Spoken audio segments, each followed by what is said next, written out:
Hello, everyone, and welcome to another WSI Digital Marketing webinar. Before we kick off, I just want to do a quick sound check, visual check to make sure we're coming through all right. You can just let us know by typing into the question box, maybe even dropping a line as to where you're located and joining us from today. Awesome, great, A-OK, loud and clear. Oh, North Brunswick, London, Brockville, awesome. Oh, nice to see a nice representation around the world joining us today. So thank you again for joining us for WSI's latest digital marketing webinar. This one is entitled 5 Must-Haves for Measuring Digital Marketing Success. Now, my name is Cheryl Baldwin and I will be your host today. I am the Director of Marketing from WSI Corporate, so I'm really happy to be here with you. Before we dive in to the presentation, just a few of those housekeeping items that we have to cover. Just so you know, yes, this webinar is being recorded. We will share a link as well as a copy of the slides after the session today. And as with all of our webinars, we do try to leave some room to answer some of your questions at the end of this. We'll try to get to as many as we can within the 45 minutes we have with you today. So just type them into the question box and we'll handle those at the end of the presentation section. Now, some quick info on WSI.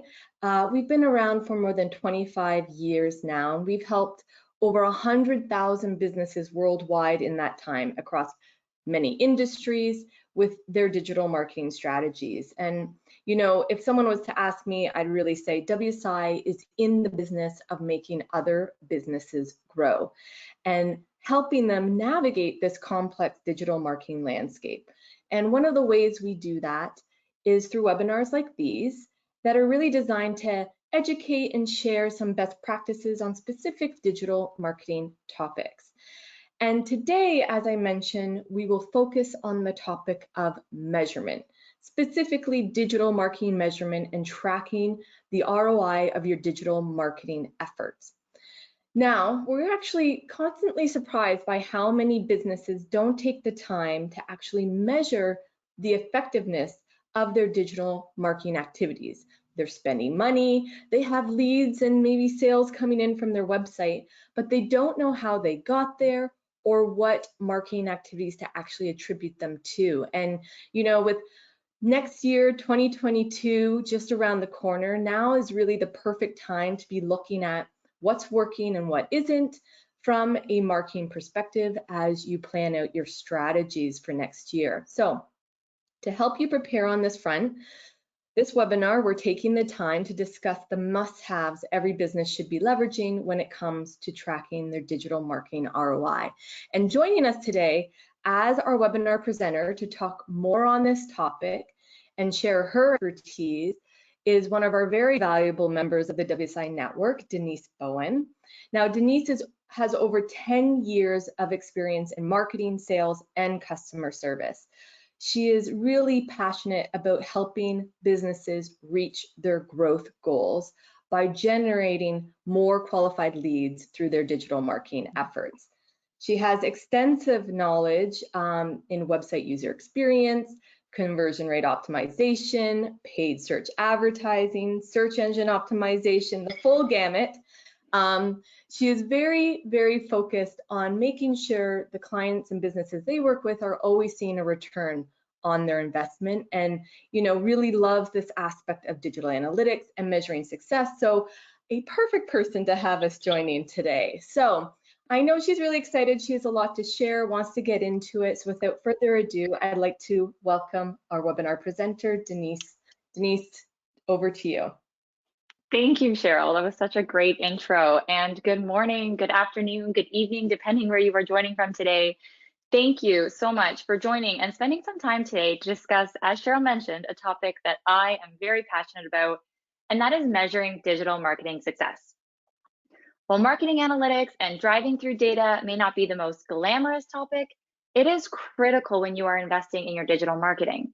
The more you know, it allows you to make decisions based on data rather than from the gut.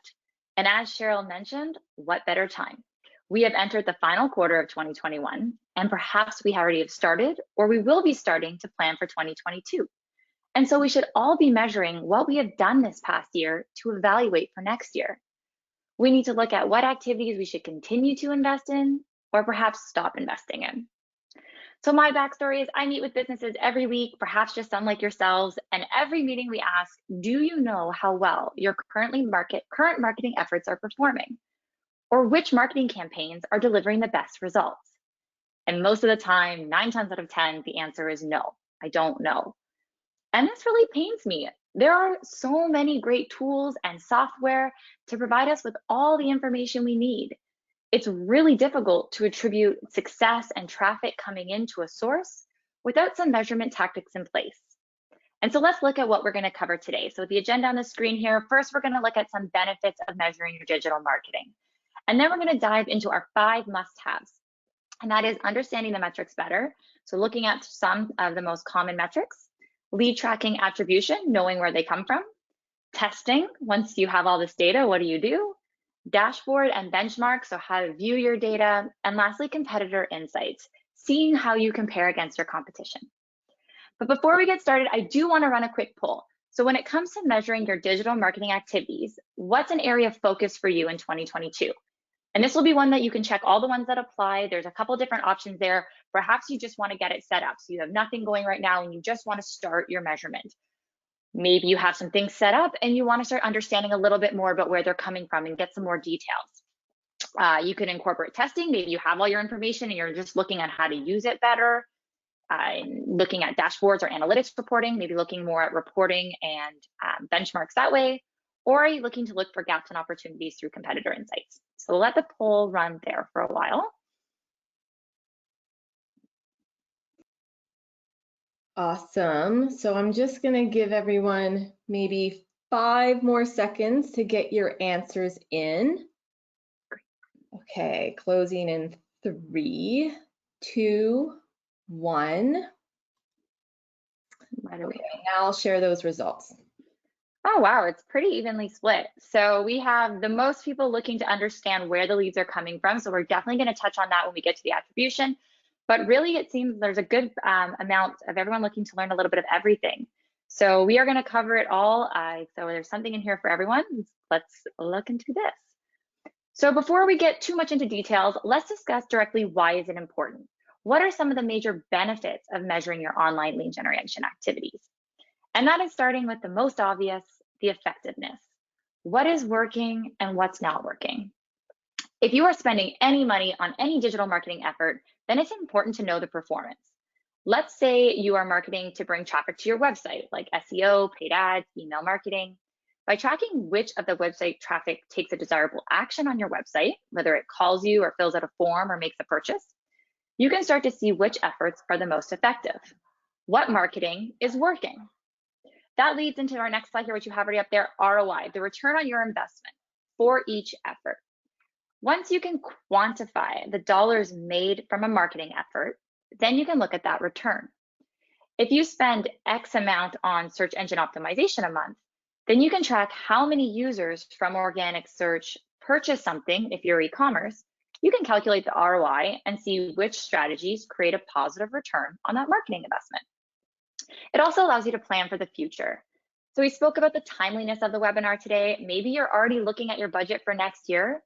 Measuring will show you what you should maybe continue doing, or perhaps how you can improve some of your current activities. What needs to be changed? Ultimately, by having these numbers in place, it allows you to make smarter decisions on your marketing budget allocation in the future. And sometimes it's not just your marketing that can be changed. Perhaps having data will lead to a change you need to make in your internal operations or in your systems. This slide here is a real-life example of just that, and it turned out to be such a simple change. We had a client where we implemented tracking numbers, and it's something I'm going to talk more about later. And through that, we noticed a lot of the calls were going unanswered, and they all had a similar duration and time. So we tested the answering machine, and we noticed 1, it was way too long, and 2, it didn't address the needs of a customer. It was for John, press 1, for Joe, press 2, for Ellen, press 3. So we started suggesting we make changes to the phone system and message to be more client focused, speak to the needs and give more context. So press 1 for sales or press 2 for service, and put that information right at the start so they get what they need right away. We started to see that the phone calls got longer and more calls were being answered because they were being directed to the right person and they were booking more jobs. So just by having phone reports, they made a data-driven decision to make a change in their operations or their systems, which ended up having a huge impact, all of which we could measure. It seems really simple, but we see stuff like this all the time. All right, so now we have a few reasons of why it's beneficial to measure your digital marketing. Let's dig into our first must-have, and that is understanding the metrics better. I need to start this section with a very large disclaimer that there are so many metrics you could be tracking. And so it's really, really crucial that you track what is important to you. I'm going to say this a few times in this webinar. I will go over some of the more common metrics that are typically measured, but all of this should be unique to you and your business goal. Okay, assuming your marketing efforts are in place to bring people to your website, some key metrics that you could look at is the amount of traffic visiting your site, the overall or total traffic. This can be broken down into the total number of users and new users, so unique users, unique people coming, but also the source of that traffic. Was it organic, paid, social? Maybe your brand is really strong and you have a lot of people typing your site directly into the URL bar. You can then look at the demographics of your website traffic, like the location, the age, the gender. You can see the technology they use to view your website from the device type, like a desktop, mobile, or tablet. You can see the device info, was it an iPhone or an Android? And even the browser, was it Safari or Windows or Chrome? Then more importantly, you can see the activity these users took on your website. How many pages did they view? What was the time on the total site or on each page? What was the conversion rate? This means the number of visitors who took a desirable action over the total number of site visitors. There is so much analysis that can be done just by looking through your website traffic data. Now, while website traffic to your website is great, most businesses then want that traffic to turn into a lead. They want that traffic to complete a goal or convert on their website. This is where lead tracking comes into play. Now, again, important to remember, different businesses will track differently depending on what the goal of your site is. What is it you want someone to do when they land on your website? Do you want them to call you? If your number is prominent on the site, then maybe phone tracking makes sense. Is your goal to have someone fill out a contact form? Maybe you want them to subscribe to your newsletter list or sign up to receive specials. If you have chat feature engaged, do you want them to engage in your chat? Do you track how many chats are started versus the ones that are turned into customers? These are all great examples of some of the main sources of generating leads. But sometimes you want a user to do something a little less direct. This is where you can track website events. You can track a specific click, for example. We have a client that wants to track the button, find a location near you. And so by tracking that click, this is their main goal of their website, we're able to see how often that button gets used. Maybe you have a video on your site and you want to see how often it gets played, or you have a search feature and you're curious about that. Perhaps maybe you have downloadable PDFs or a guide and you want to measure these downloads. These are all common website events. And then of course, if you have an e-commerce site, looking at sales specific measures would make sense. Things like purchases, the average order value, how many website visitors added something to their cart without completing a checkout. This is called shopping cart abandonment rate. Again, you could look at conversion rate of visitors who completed a purchase over the total number of website visitors, and what was the cost for the acquisition of that customer. This is where you can divide the total cost, whether it's in media spend in total or for a specific channel or campaign, by the number of new customers acquired for that same channel or campaign. This leads into right into the next part on media spend. So according to eMarketer, digital ad spend will reach $389 billion in 2021. That is a lot of money going towards digital ad spend. And so when you're running paid ads, there may be some other metrics you want to consider. These are things you could look at. You could see impressions, so how many times your ad is viewed, the click-through rate, the number of users who clicked on your ad versus the total number who saw your ad or the impressions, the conversions of those who clicked, which could lead to your conversion rate, the users who converted versus the total users who clicked. You can see the cost for a click and the cost for a lead, and the return on your ad spend. What was your total return versus what you spent on ad dollars? Now, all of this may seem a little overwhelming, but if you're running paid ads, these are some really important metrics that you're going to want to pay attention to. There's some free tools online, or you can talk, this is where WSI Consulting can really help you guide you through these. But overall, you want to be measuring how much you're getting out from what you're putting in. And again, keep in mind that your marketing goals should dictate what you track and what metrics to care about. I should note that all these metrics were very focused on website tracking. Of course, if you're running other metrics or other channels, you may want to look at other metrics like email marketing. You could look at open rate and click-through rate, or social posts. You may want to look at impressions and engagement. But this webinar is going to stay pretty focused on lead generation through websites. All right, now you're thinking, yes, Denise, I know why I want to track my marketing efforts. And I know some of the things I want to track, like traffic and goals. But how do I do this? So let's look at our second must-have, lead tracking attribution. If you're all sitting here like this thinking, huh, what is lead attribution? That is okay. Lead attribution is a fancy marketing term, and all it means is tracking or attributing that lead to a source, a campaign, or a channel. These could be things like SEO, paid ads, social media, email, etc. Now, lead attribution can be quite complex and it can involve many layers, but let's begin really simple on how to get started. And that is with Google Analytics, the basics of what you need for everything. If you do just one thing after this webinar, please let it be this. If you don't already have Google Analytics installed on your site, please do so. By installing your Google Analytics code and setting up your account, it is the best way to start tracking traffic and traffic sources. So as you can see in my screenshot here, this is an example of one of our clients, and you can see all the sources down the left-hand side: SEO, direct, PPC, social, referral, and email. So you see which traffic brought to the screen as users, that's the first arrow on the left, but also the traffic and the source that completed a goal, that's the other arrow on the right. Google Analytics can open up the door to so much more information. So let's look at how to set some of this stuff up. You have your website traffic with Google Analytics, but now let's talk goals. So remember I said each goal will be unique to you depending what your desired action is on that website. But here are a few of the main goals that we find businesses want to track. These are some really quick things you can do to measure these goals or these leads. They can be considered the low-hanging fruit, but we find a surprisingly large amount of businesses don't have these set up. And that's starting with phone calls. I think it's just the next slide.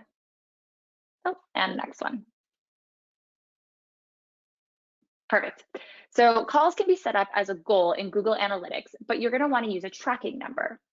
A tracking number is a unique number on your website that is only displayed on your website. Can you go back one? This number forwards through to your business number.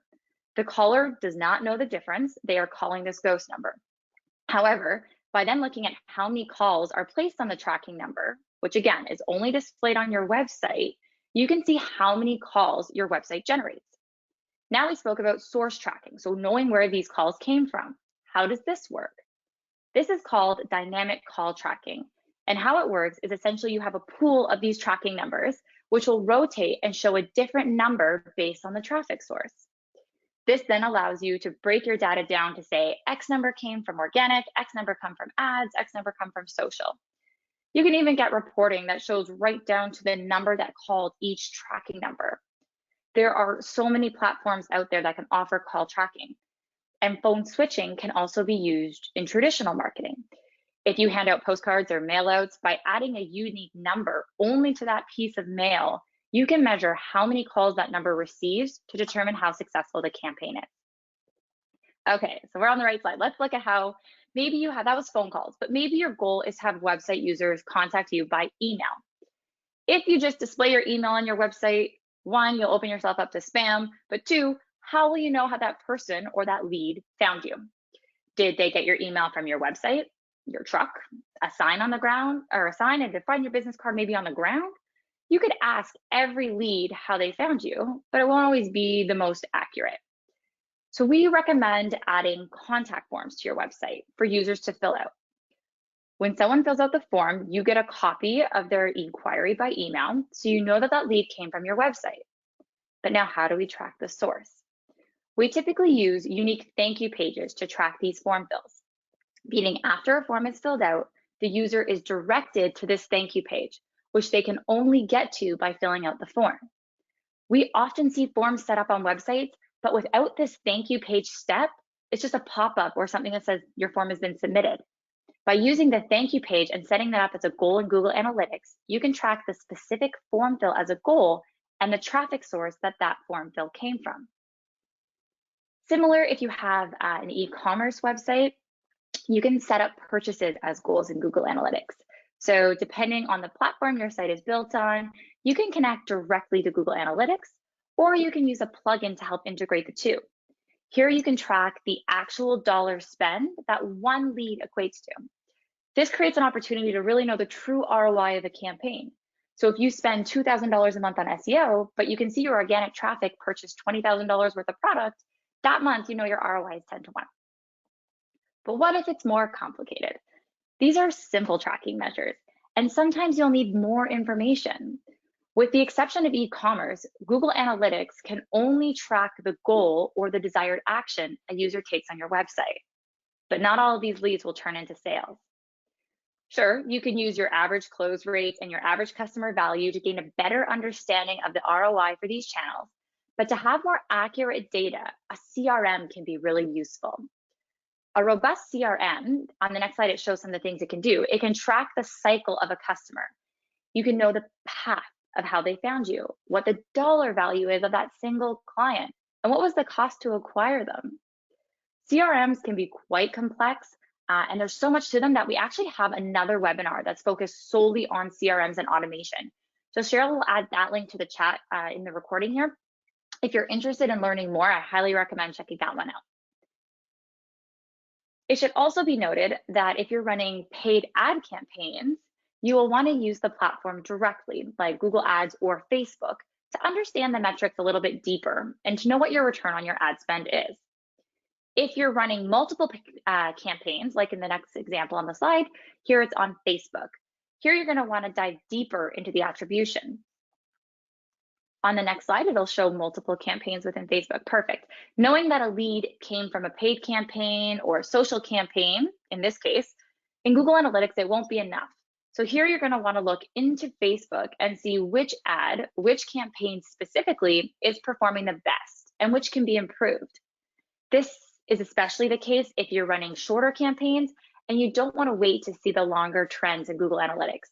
You're going to want to know right away which ads are working. Okay, now we understand the benefits of lead tracking, and we even have some metrics we want to track and know the tools of how to track them. So what's next? This is where the fun begins. What do you do with all of the data? We test, and we test, and we test again. That brings us to our third must-have when you're measuring your digital marketing success, and that is testing. Whenever testing, you want to set a goal of what you're trying to accomplish. Maybe you're trying to get more people to convert from form fills or have more people click on a specific button. Then you start to test things to see what achieves those results. To start, it's always best to test the things that aren't working. How could they be better? So here's a few different things to try out. A/B or split testing, it's essentially the same concept. And it's the process of testing two versions of a web page, an ad, or maybe a product feature to optimize conversions or your goal. Perhaps you see a web page is not converting very well. You can try to make some changes and then you run two versions of that page, the original and the variant with your changes. You run them against each other to see what returns the best results. Some different things to test are colors, placement on a page, the wording, the images. You can even test the action. So you can redirect a user once they click on a button or a funnel to different pages to see what gets the best engagement. Be mindful not to test too much at one time. So if you're switching multiple things all at once, you won't be able to tell which one was making the difference. Start by testing one at a time, waiting for the results to come in, and then starting to test something else.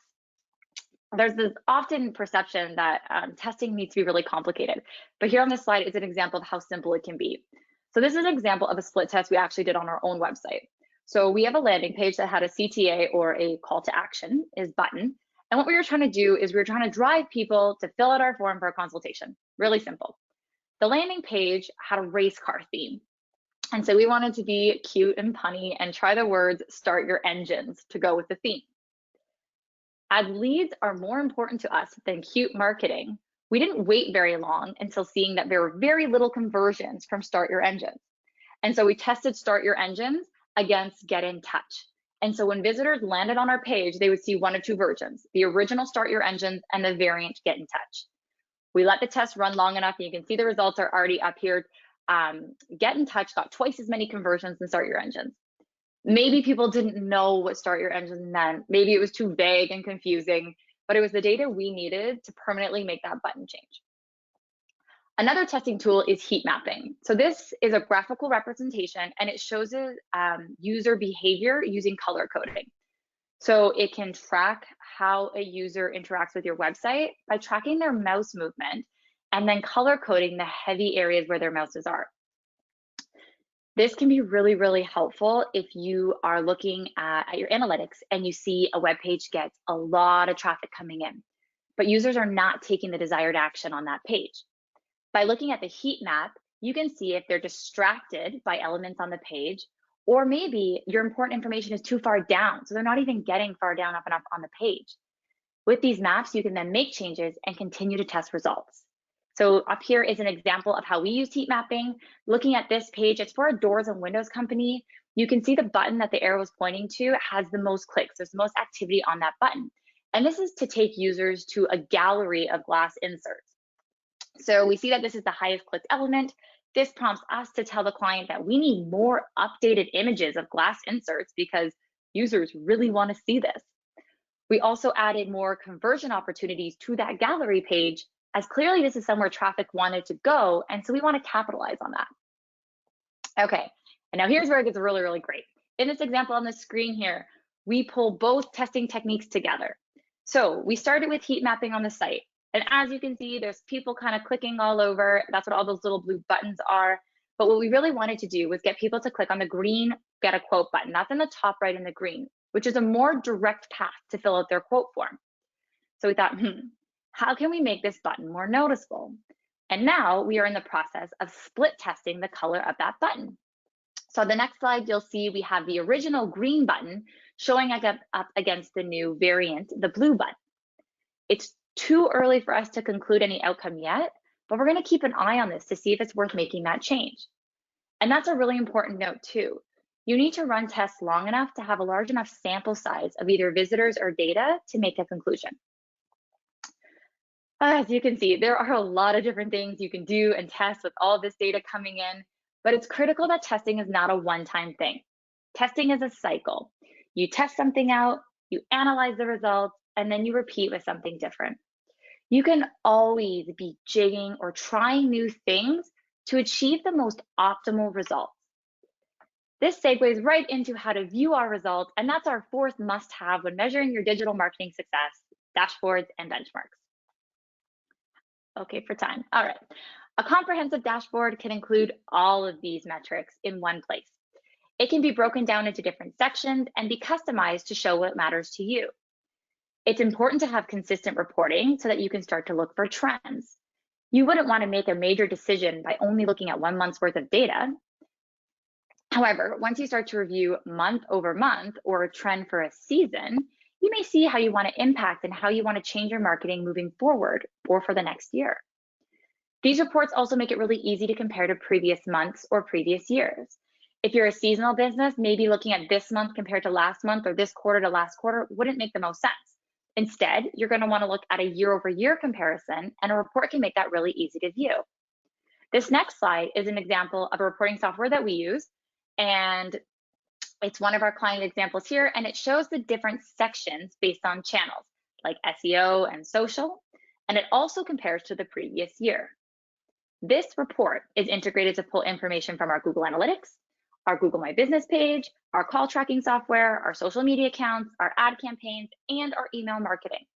It is one central place where we can have an overview of all of the information. And then if we need to dive deeper, if we see something we want to investigate, we can go into that specific platform to learn more. All right, let's take a look at our fifth and final must-have of the day, and that is competitor insights.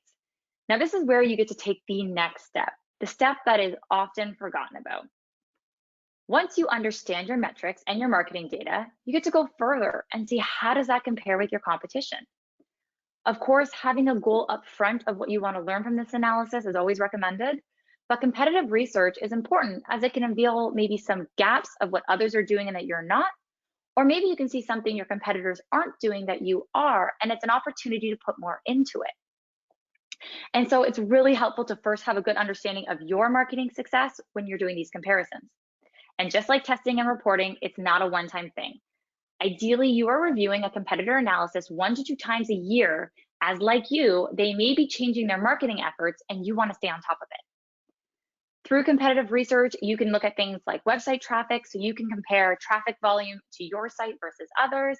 You can compare audiences, you can see your competitors' top pages, products, services, categories, what content's the most popular. Perhaps you can start to market that too. You can do SEO research, organic research, so you can see your top organic keywords and search engine rankings and how they compare. You can see the number of keywords and the estimated traffic it brings in. You can see how many backlinks they have, which perhaps creates some opportunities for you to take those as well. And you can start to gauge the costs by looking at their advertising.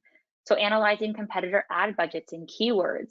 See what words your competitors are bidding on and which are delivering the most traffic to their site with estimated costs. You can also dive into their social media. So how often are they posting on which channels? If their accounts are growing and at what rate? You can even see what specific content gets the best engagement. Of course, having all this data is only the first step. You're then going to want to take action and start creating strategic plans to accomplish your goal. We believe competitor insights are extremely valuable, so valuable that we actually have a whole other session on this too, and it's dedicated to competitor insights and analysis. Cheryl is going to put that in the chat for those interested in learning more about that as well. But for this presentation, let's finish with a summary of some of our key takeaways. Starting with number 1, track what is important to you. As mentioned, the metrics are endless. So hone in on what you care about, what your goals are, and let that dictate what you track or measure.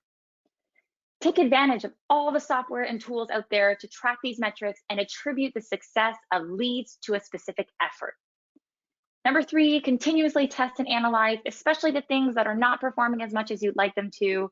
Discover the changes you need to make to get the best results possible. Number 4, display this data in one place, like a comprehensive dashboard or report. This is the best for looking at large amounts of data in a really easy to read, digestible format. And lastly, take that next step and see how metrics compare to your competition.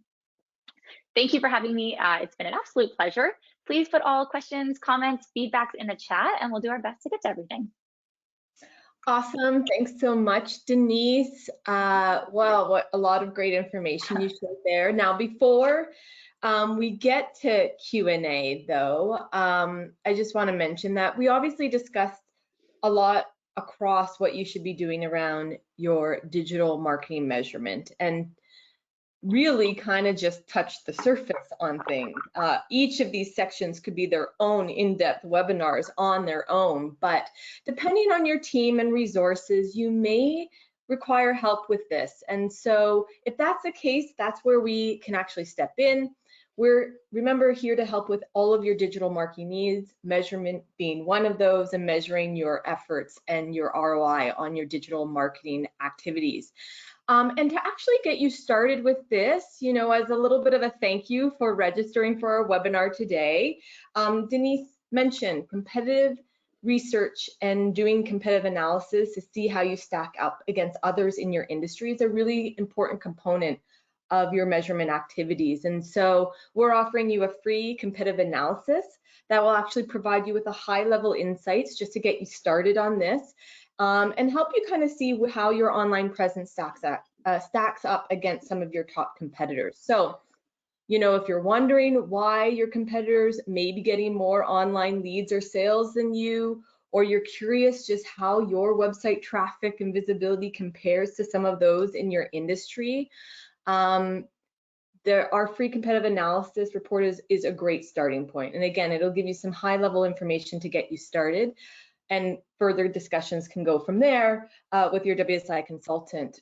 So I'll be posting a link for that offer, so you can click on it and do that. We'll also share the link in our follow-up emails as well, along with the recording of our slides, recording of this webinar and the presentation slides. So let's just get over into some Q&A. And I think the first one that I kind of want to take a look at is, you did talk about on the testing front, you kind of put a little bit of an asterisk there around you need to make sure you're running tests long enough to actually get some information. Actually, one of the examples you showed, you're still waiting for feedback to know what is the right color of button.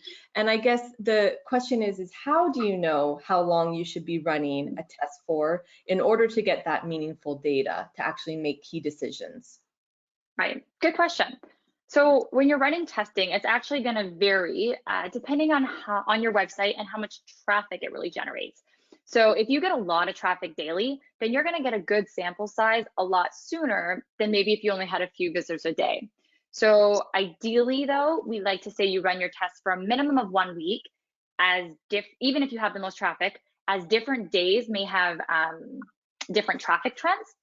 And then we probably recommend at least 2 weeks to get enough data, but we've left some running for over a month if just the website traffic coming in is a little bit lower. Awesome, great. And I know that you talked about, obviously Google Analytics is the very first step to some of this. And, you showed how it can pull the traffic resources, sources. Maybe you can just speak a little bit, like, is that just dynamic that gets pulled, right? Like how much setup has to happen, but a little bit more on maybe just commenting, how in depth can you get with Google Analytics? Like, when do you have to move from Google Analytics to maybe another more specific platform depending on the campaigns you're running? Yeah, so Google Analytics has a ton of information. We just scratched the surface today.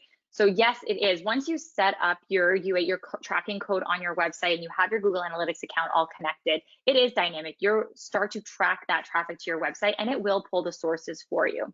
What you need to set up in Google Analytics is the goals. So if you don't have any goals set up in Google Analytics, and those are things like the call tracking and the lead forms, then it'll only kind of just be able to generate the traffic and it won't know the actions that you take on your website. Same thing with website events. So I always say it's the best place to start to at least get your traffic and your traffic sources. You can start to dive through all kinds of information, but then when you want to take that next step is start to see how those users interact with your website and when they turn into a lead. And that's when you need to do some more setup within Google Analytics. Awesome. And also, you showed some heat mapping, which is really kind of looks visually really compelling, but are there any specific tools, or even how does someone go about even getting started with something like that? Sure. So depending on where your site or landing page is hosted, it may already come with it. For example, I know HubSpot has that feature built right in. A lot of landing page platforms like Unbounce and other ones, you can do kind of, especially split testing, you can do that right on there. Heat mapping, though, we personally use Microsoft Clarity, but we've also used Hotjar and Crazy Egg and Fangui, and there's all kinds of different ones that you can set up where you just, some accounts are free, some are paid, but you put in your URL and it will do it for you there. Awesome, awesome. So maybe just you have to kind of take a look at the tech you might be using. You may have it, or if not, then you can inquire further on it. Yeah, and depending how much you need, you may be able to get by with some free software as well. Awesome. One of the things you showed was dashboards, right? And I loved how you had that scrolling one of like an actual dashboard that you had set up. If someone was to get started, how would they go about doing that? And what are some of those key metrics that you always make sure are set up on there, or that you're looking at from month to month and even year to year? Sure. So when you're looking at your dashboards or any sort of reporting, I would first make sure you're noting what your business goals are. So what is it that you actually care about seeing? And then your goals will dictate what you track on your reports. However, some really common ones that we would put in every single report is traffic and website goals that are broken down by the source, The conversion rates we like, change in leads. So sometimes conversion rates will only tell you the amount of people taking action versus the traffic to your website. But sometimes it's really just good to see overall, year over year, are you getting more and more leads, even though your conversion rate may not reflect that depending on your traffic volume. Organic rankings are good to put in there, PPC impressions, click-through rate, cost per lead. If you are running paid ad campaigns, we do a little bit of social engagement if you have a social campaign going. So you can put some really basics ones for each channel, would be a really good place to start. But it's always a good idea to focus on the conversions and leads if that's what the goal of your website is. Yeah, and ultimately those metrics that are going to actually drive decisions for you, right? Yeah, Yeah. awesome. Awesome, thanks so much. I'm just watching a bit of the time, so I have one more question, and hopefully we can get to it. And it is around the competitive insights aspect. And, you know, some people are going to know who their competitors are, right? But sometimes you're not 100% sure who might be out in your landscape, or there may be people that you're not aware of. What would you say to someone, or how do you recommend them identifying maybe some of the people they definitely want to keep track of? Sure. So, I mean, it's a good idea to always have some market research to know who your competitors are. When you're doing an analysis, we recommend looking at your direct competitors. So these are competitors that are in your area who offer a similar product or service. And then we recommend choose companies that are both larger and smaller than you. So when you're doing you're gonna have to do your market research to see who your competitors are, but then don't try and stick ones that are just like you. It's always great to look at big ones and small ones to see where you fall in that range. And the same goes for new and old companies too. Don't discard new businesses. Try looking at legacy businesses to see what they're doing, but also some of the new up and comers too. So if you keep kind of a wide range in who you're doing an analysis on, it may show you different strategies and then where you lie in that spectrum. Awesome. Great. So helpful. And, I think one of the links I posted in the chat does go to one of our blog posts we have on this as well, which has some information just to help you identify that stuff and determine who you should be looking at too. So you can always look at that. So Denise, thanks so much. We're, some great questions and answers there. Before we kind of finish off and wrap up though, I do just want to remind people that we've written a lot on digital marketing. I mean, actually, we've published a third book on digital marketing. And one of the chapters in our book, which is available on Amazon, actually focuses on tracking metrics that matter. And so that's always a good thing to kind of catch up on based on some of the information you learned here today. So I always point you in that direction. But I want to just thank you, Denise, for taking the time for joining us today. Going through those 5 must-haves and just sharing, your expertise and some great examples on how people can kind of start thinking about where they can be implementing these. So thanks again to you. Thanks to everyone who attended today and taking time out of their schedule. Again, you will get an email follow-up with links to the recording and the slides, so watch out for that.